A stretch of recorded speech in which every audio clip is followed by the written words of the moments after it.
The West Coast Eagles came oh so close to their first win of 2025 on Friday night against the Bombers. Andrew McQualter joins me now. Minnie, you did a lot right on Friday night. Yeah, g'day Ryan. We did. We played a lot better brand of football, and to keep a team to 42 entries, you're going to be winning and competing in a lot of games if you can do that. But unfortunately, we just weren't able to get over the line. What was the key reason you weren't able to hang on for the win, do you think?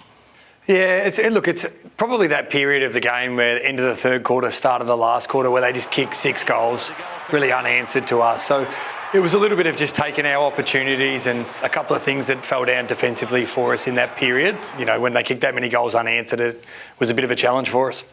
When someone's in that kind of zone like Peter Wright was, it's kind of hard to stop. Was that what the discussion was in the box? How do we stop this bloke? Yeah, unfortunately we've had a few guys do that to us this year. Certainly a big guy was able to mark it at the highest point quite often and kick some goals from long range. So, look, we're going to come up against good players every week and we need to keep finding ways to be able to try and keep them down. Watching Elijah Huitts' second half, that must get you excited about what's to come. Yeah, we've been hoping Elijah will have a game like that for a little while. He's just had a bit of a broken run with his games in succession, but really pleasing for him to be able to play a full game in the midfield. And I think the AFL world really got to see what Elijah can do. So we're confident that the more he plays, the better he'll become as well. So it was a good start for him, and we'll continue it this week.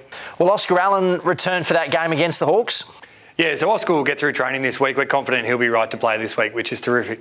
And how's he been around the club the past week after being managed? Yeah, he's been good. He came to work today. When we decided we weren't going to play him last week, we decided to give him a few days away from the footy club. So he's back in at work today and his bubbly self helping our team get better, which is great to see. Your other co-captain, Liam Dugen, does he need a break or a run in the WAFL form-wise, do you think? Oh, look, I think it's really easy to judge our players on kicks, marks and handballs, but Duggo's really helping our team get organised and he's played a big role in our team on the weekend, played a bit of wing and half-back and helped us get our system in control, which we clearly defended much better on the weekend, and Duggo played a big role in that.